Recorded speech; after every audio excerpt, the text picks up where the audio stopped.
Keeping the morale of military units high under the war condition is a difficult feat.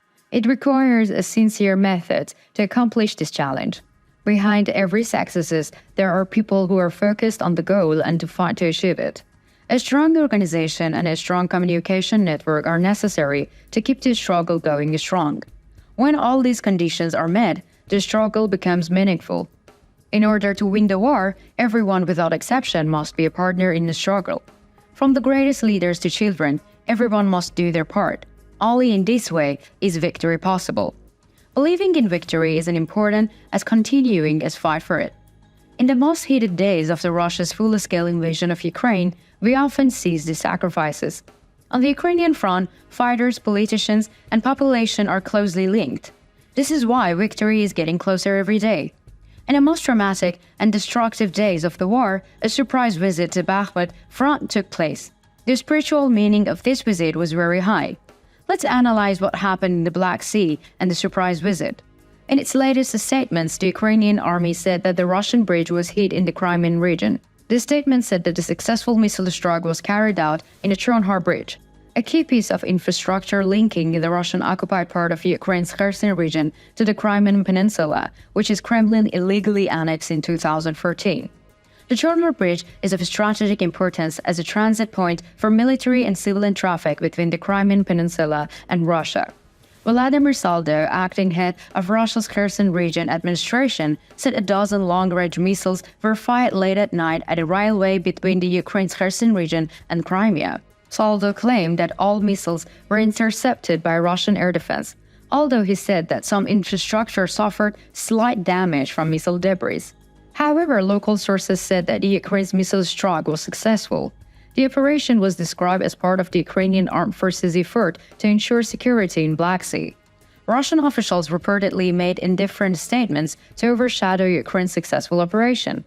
Attacks by Ukrainian forces are frequent in Crimean region. It is getting more and more difficult for Russia to continue the war.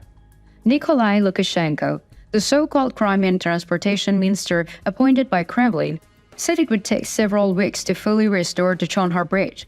Later, Saldo said that the damage to Chonhar Bridge from the attack was more serious and that the bridge would not be restored within 15-20 days.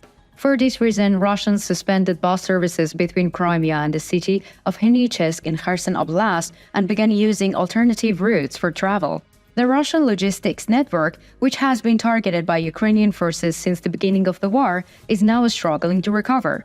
It is now difficult for Russia to reinforce its troops and maintain order in the region. Ukrainian defense is trying to keep the peace in the Black Sea in response to Russia's aggressive actions. Aware of the strategic importance of the Black Sea, the Kiev administration has intensified its efforts in the region. Work continues uninterruptedly to prevent Russian aggression in the Black Sea, preventing harassment attempts against civilian vessels and creating a safe environment are among Ukraine's goals in the Black Sea. Ukrainian defense continues to develop its strategy to achieve these goals in the Black Sea. Ukrainian defense is using many new technologies and equipments to fend off the Russian Navy in the Black Sea. One of the newest items in the Ukrainian arsenal is a remote-controlled seaplane designed to attack Russian forces in the Black Sea. The Ukrainian-made surface drones are armored with 300 kilometers, about 660 pounds, of the explosive and can hit the target 800 kilometers, about 500 miles away.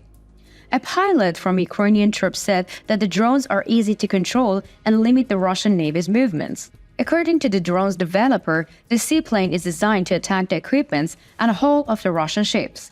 After successful work, the seaplane neutralized the ship's defenses.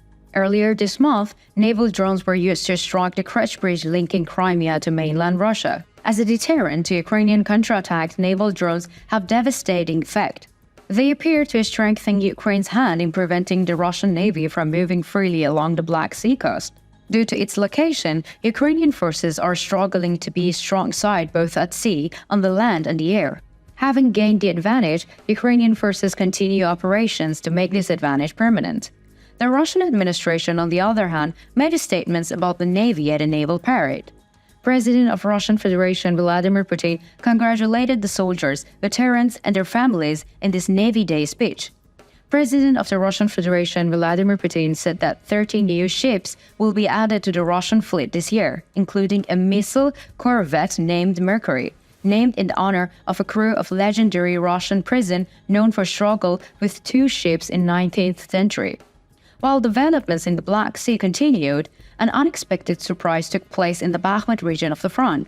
Ukrainian President Volodymyr Zelensky announced that he had traveled to Bakhmut region of eastern Ukraine to visit the troops and present a state reward celebrating the Special Operation Forces Day in Ukraine. Ukrainian President Volodymyr Zelensky said in a post on social media that he visited the front line to congratulate the fighters and honor their strength. He also said that he had reviewed the commander's report and was very satisfied with the condition of the fighters.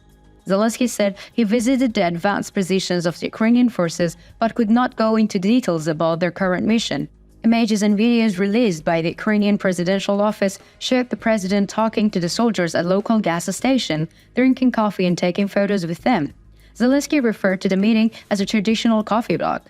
Zelensky went to Command Center for Special Forces Tactical Groups in the town of Chasiv Yar, located about 15 kilometers west of Bakhmut. In addition to Chasiv Yar, Zelensky also visited the cities of Krasmatorsk, Slovinivsk, Drozhinovka, and Krasnivska in the Donetsk region, the Ukrainian presidential office said. The visit of the Ukrainian President Zelensky boosted the morale of the fighting troops.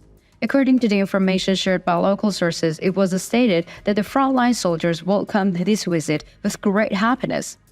The involvement of senior officials in the process at the points where Ukrainian forces continue counterattack is considered as a reflection of the spirit of unity and solidarity. What do you think the consequences of Ukraine's attacks on the Chonhar Bridge will be?